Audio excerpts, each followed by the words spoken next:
राष्ट्री संगमनी वसूना चिकितुषी प्रथमा यज्ञियाना तां मा देवा व्यदध पुरुत्रा भूरिस्थात्रां भूय विषयन्ति। भारत विक्रम, भारत वर्ष की अक्षय कीर्ति गाथा।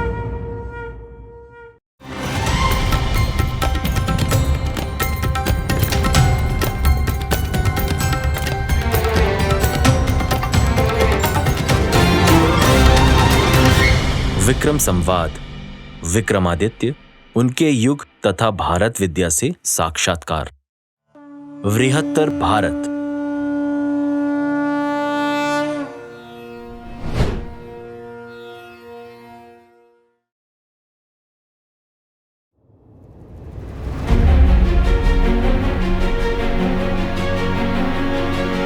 विश्व इतिहास में ऐतिहासिक साक्ष्यों व प्रमाणों ने स्थापित किया है कि भारतीय उपमहाद्वीप से ही मानव सभ्यता एवं संस्कृति का विस्तार हुआ। सिंधु घाटी, सरस्वती घाटी और प्राचीन वैदिक संस्कृति की जड़ें इतनी गहरी हैं कि आज भी उनके प्रमाण विश्व के विभिन्न हिस्सों से मिलते रहते हैं। हाल ही में सऊदी अरब के उत्तरी हिस्से में मिले 8000 साल पुराने मंदिरों के अवशेष यह संदेश देते हैं कि भारतवर्ष से निकला संस्कृति का प्रकाश पश्चिम एशिया तक भी पहुंचा और वहां अपने चिन्ह छोड़ गया।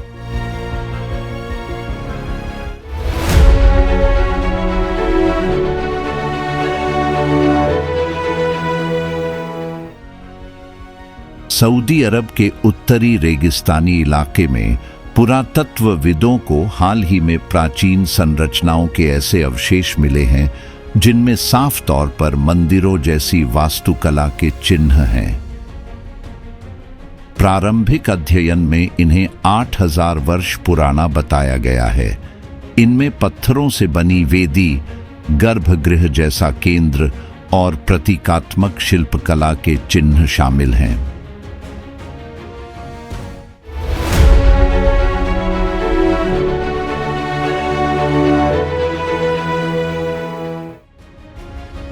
सऊदी अरब के पुरातत्व विभाग और अंतर्राष्ट्रीय विशेषज्ञों की टीम ने रियाद के दक्षिण पश्चिम में एल फौ में यह मंदिर खोजा, जिसे रॉक कट मंदिर कहा जा रहा है।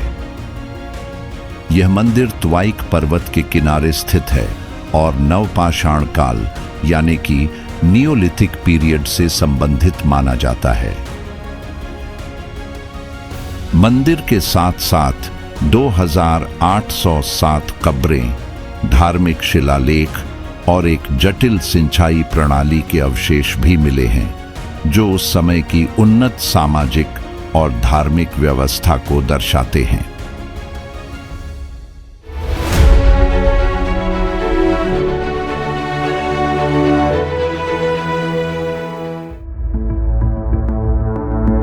मंदिर में वेदी के अवशेष और शिलालेख मिले हैं, जिनमें एक देवता कहल का उल्लेख है।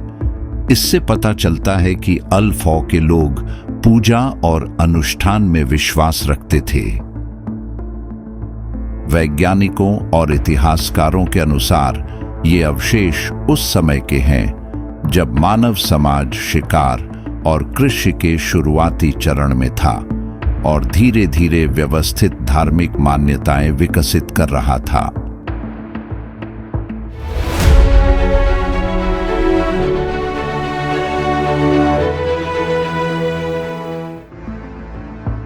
इतिहास में यह माना जाता रहा है कि मानव सभ्यता का गहरा रिश्ता भारत से रहा है।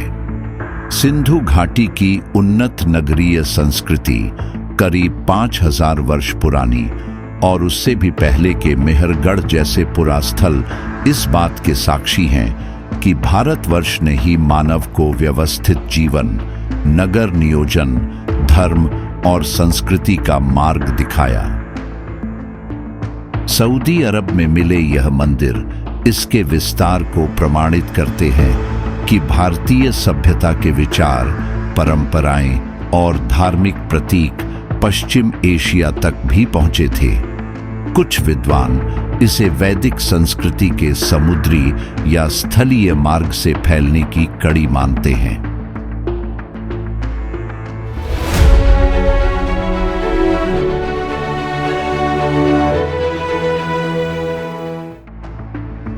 विशेषज्ञों ने इन अवशेषों में जिन वास्तुशिल्पीय विशेषताओं को चिन्हित किया है, उनमें वर्गाकार वेदिक संरचना, पवित्र वेदी और दीवारों पर पशु मानव आकृतियां शामिल हैं, जो सिंधु सरस्वती सभ्यता की शैली से मेल खाती हैं।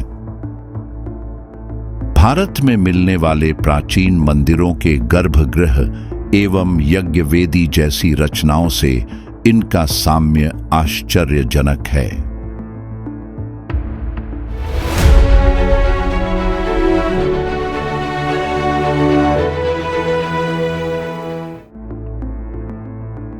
ऐतिहासिक प्रमाण बताते हैं कि प्राचीन भारत से व्यापारी और साधु समुद्री और स्थल मार्ग से मेसोपोटामिया, फारस, अरब और मिस्र तक जाते थे।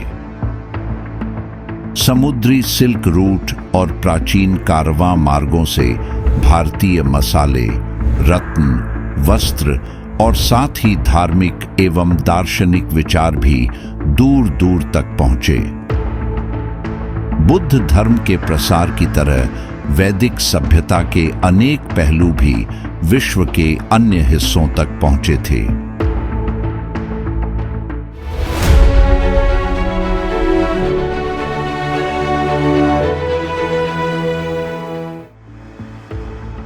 इतिहासकार मानते हैं कि भारतवर्ष की संस्कृति कभी एक बंद भूभाग तक सीमित नहीं रही। सिंधु से सिंध और सिंध से अरब तथा उससे आगे यूरोप तक इसकी छाप मिली है। ऋग्वेद में वर्णित समुद्र मार्ग, व्यापारियों की यात्राएं और संस्कृत भाषा के अवशेष आज भी अरब में पाए गए कुछ शब्दों में देखे जा सकते हैं।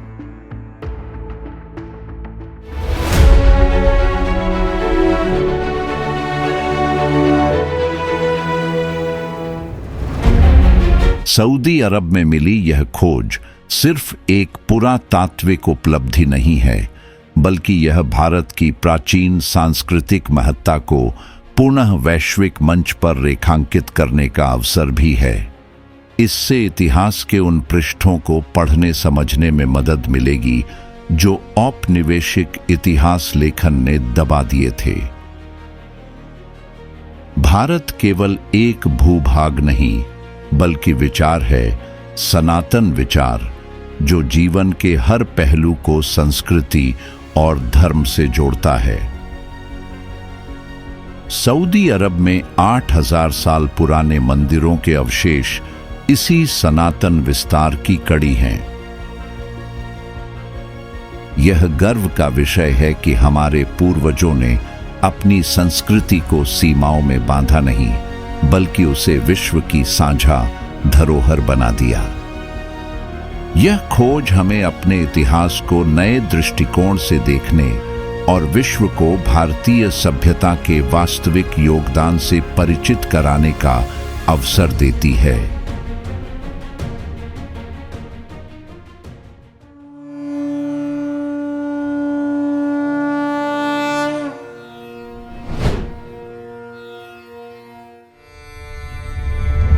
गोविंद चंद्र पांडे की वैदिक संस्कृति भारतीय दर्शन, संस्कृति और इतिहास के अध्येताओं के लिए एक महत्वपूर्ण ग्रंथ है।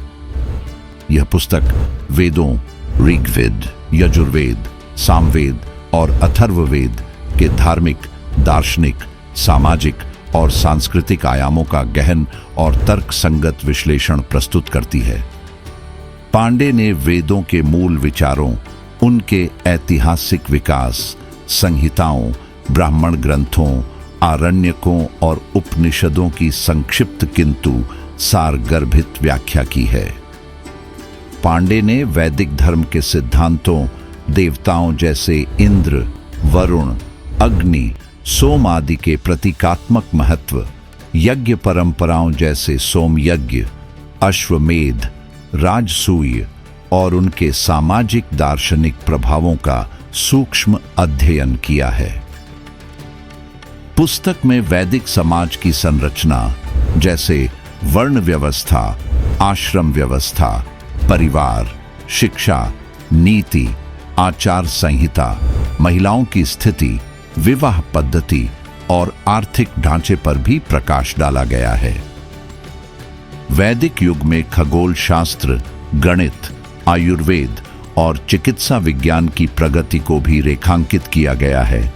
विशेष रूप से ऋग्वेद और यजुर्वेद में वर्णित खगोलीय घटनाओं का वैज्ञानिक विश्लेषण शामिल है। पांडे का दृष्टिकोण ऐतिहासिक, विश्लेषणात्मक और तर्क संगत है, जो वैदिक संस्कृति को आधुनिक संदर्भ में समझने में सहायक है। पुस्तक पारंपरिक व्याख्याओं जैसे यास्क, सायण के साथ साथ आधुनिक विद्वानों मैक्स मूलर, दयानंद, श्री अरविंद, मधुसूदन ओझा की संकेत परक और पुरातात्विक व्याख्याओं का समन्वय करती है। यह वैदिक संस्कृति के ऋत्या सत्य जैसे सूत्रों और उनकी भारतीय सभ्यता पर छाप को भी रेखांकित करती है।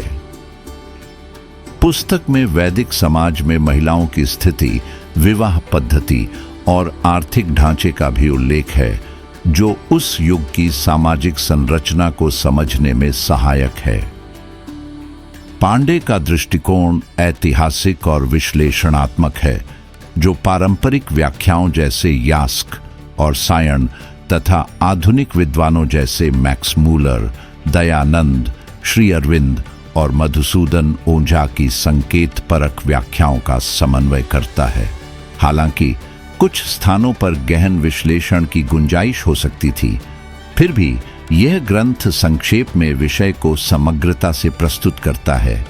यह भारतीय परंपरा में वेदों की अनादि और ईश्वरीय प्रकृति को समझने के साथ साथ उनके ऐतिहासिक और आध्यात्मिक महत्व को भी स्पष्ट करता है। वैदिक संस्कृति उन पाठकों के लिए विशेष रूप से उपयोगी है जो भारतीय दर्शन, संस्कृति और इतिहास में रुचि रखते हैं, और यह वैदिक परंपरा को आधुनिक दृष्टिकोण से समझने का एक सशक्त माध्यम है।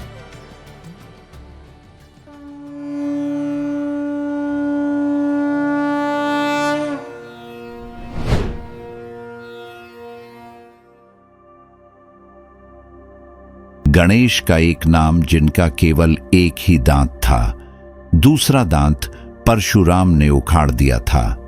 ब्रह्मवैवर्त पुराण के अनुसार एक बार शिव और पार्वती एकांत सेवन कर रहे थे और गणेश द्वारपाल का काम कर रहे थे। उसी समय परशुराम आ गए और शिव के दर्शनों के लिए जाने लगे। गणेश ने उन्हें रोका। इस पर दोनों में युद्ध छिड़ गया। परशुराम ने खींचकर परशु फेंका, जिससे गणेश का एक दांत टूट गया। एक अन्य विवरण के अनुसार परशु के प्रहार को निष्फल करके गणेश उस दिव्यास्त्र की अप्रतिष्ठा नहीं करना चाहते थे, इसलिए उन्होंने प्रहार को अपने दांत पर ले लिया।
विक्रम संवाद, विक्रमादित्य, उनके युग तथा भारत विद्या से साक्षात्कार।